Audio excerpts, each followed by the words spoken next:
তারপরেও যদি মন চলে যায় তাহলে সেই মনটাকে আবার ফেরত আনতে হবে এবং সবসময় চিন্তা মুক্ত থাকতে হবে।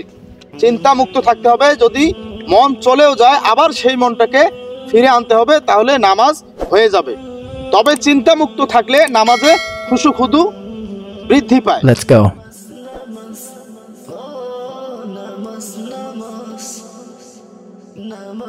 আসসালামু আলাইকুম বন্ধু, কেমন আছো? ওয়ালাইকুম আসসালাম বন্ধু, আলহামদুলিল্লাহ ভালো আছি।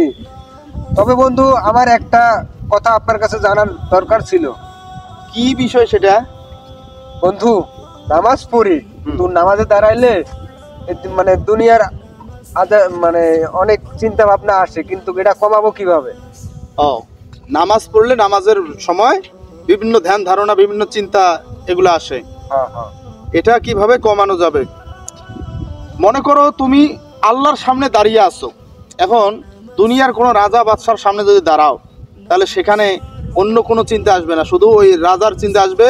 ওখানে কোনো বেয়াদবি করলে, ওখানে কোনো দিকে ধ্যান মন গেলে দেখা যাবে যে তোমার চাকরি নট হবে বা তোমার উপর শাস্তি আরোপ করা হবে। তো দুনিয়ার রাজা বাদশার কাছে যদি এই রকম হয়, তাহলে আল্লাহর সামনে যখন তুমি দাঁড়াবা, এইরকম মনে করবা যে আমি আল্লাহর সামনে দাঁড়িয়েছি, তখন দেখবা তোমার আর ওই রকম চিন্তা চেতনা আসবে না। তারপরেও যদি মন চলে যায় তখন কি করব?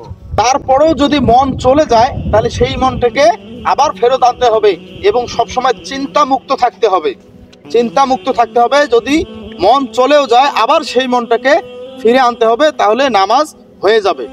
তবে চিন্তা মুক্ত থাকলে নামাজে খুশু খুদু বৃদ্ধি পায়। ও বন্ধু, তোমার কাছে আমি একটা ভালো বিষয় জানতে পারলাম। হ্যাঁ বন্ধু, আমরা প্রত্যেকেই এই ভুলটা করি। যারা এখন ভিডিওটা দেখতেছে, যারা দেখে না, প্রত্যেকেই নামাজের সময় এই ভুলটা করে। নামাজের সময় কেউ বাজারের চিন্তা করে, কেউ তার কৃষি ক্ষেতের চিন্তা করে, কেউ খেলার মাঠের চিন্তা করে, কেউ বন্ধু বান্ধবদের নিয়ে চিন্তা করে। বিভিন্ন চিন্তা নামাজের সময় এসে যায়। তো নামাজের সময় আমরা চিন্তা এটা করব যে আল্লাহ আমার সামনে আছেন, আল্লাহ আমাকে দেখতেছেন। যদি এটাও না হয়, তাহলে আপনি মনে করবেন যে আমি আল্লাহকে দেখে নামাজ আদায় করতেছি, তাহলে আর এই রকম চিন্তা আসবে না। আর যদিও কোথাও আপনার ওই রকম চিন্তা সেন্স চলে যায়, তাহলে সেই সেন্সটাকে, চিন্তাটাকে আপনাকে আবার রিপিট করতে হবে, আবার নামাজের মধ্যে আনতে হবে, তাহলে আপনার নামাজ হয়ে যাবে।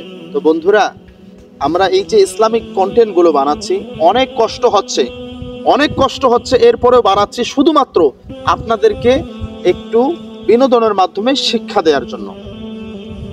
মানুষ বর্তমান বই দেখে শিক্ষা অর্জন করতে চায় না। মানুষ সবসময় ইউটিউব, ফেসবুক নিয়ে পড়ে থাকে। এই জন্য আমরা ভিডিওগুলো বানাচ্ছি, যাতে আমাদের বন্ধুরা, আমাদের মুসলমান ভাইরা, মুসলমান বোনেরা এগুলো ভিডিও দেখে দিন বিষয় শিখতে পারে।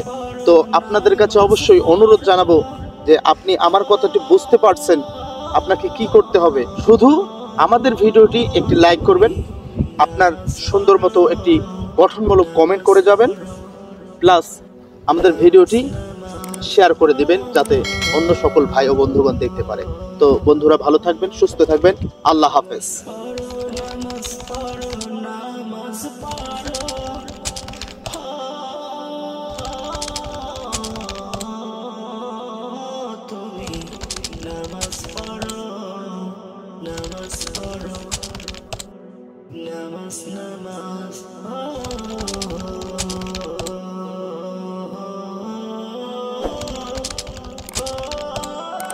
Thank you.